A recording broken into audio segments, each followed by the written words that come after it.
लोकसभा चुनाव की तारीखों का ऐलान होते ही बिहार में एनडीए खेमे में सीटों का बंटवारा भी हो चुका है, जिसमें देखा गया है कि लोक जनशक्ति पार्टी रामविलास को 5 लोकसभा सीटें दी गई हैं। ऐसे में लोक जनशक्ति पार्टी रामविलास के राष्ट्रीय अध्यक्ष और सांसद चिराग पासवान अहम रणनीतियां बना रहे हैं। जानकारी दे दें कि चिराग पासवान का हाजीपुर सीट से लोकसभा चुनाव लड़ना तय हो गया है।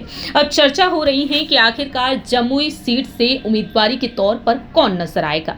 ऐसे में चर्चा में एक नाम बना हुआ है, ये है अरुण भारती।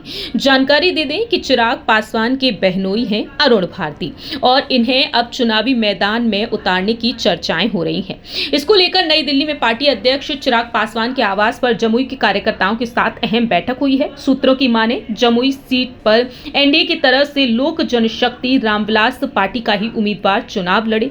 यह सीट एनडीए के दूसरे घटक दल के पास ना जाए, इस पर चर्चा हुई है और इसको लेकर बैठक में मौजूद कार्यकर्ताओं ने अपनी पूरी सहमति भी दी है।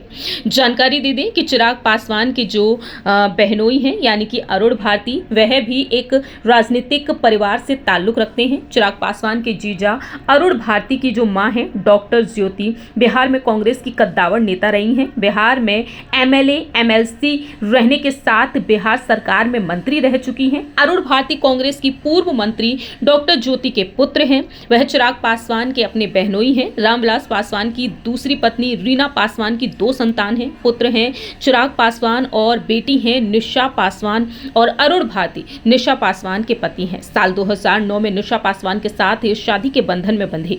जमुई में एसपी रहे आईपीएस अधिकारी जयंत कांत, जो फिलहाल पश्चिमी चंपारण रेंज के डीआईजी हैं, उनकी पत्नी स्मृति पासवान की भी इसी सीट से दावेदारी हो सकती है। अब देखना होगा कि चिराग पासवान क्या वाकई में इस सीट से अपने जीजा यानी कि अरुण भारती को ही मैदान में उतारेंगे। यदि वह सीट से उतरते हैं तो क्या वाकई में जीत दिला पाएंगे या नहीं, ये देखना काफी ज्यादा दिलचस्प होगा। फिलहाल इस खास रिपोर्ट में इतना ही। तब तक के लिए आप देखते रहिए नेक्स्ट 9 न्यूज।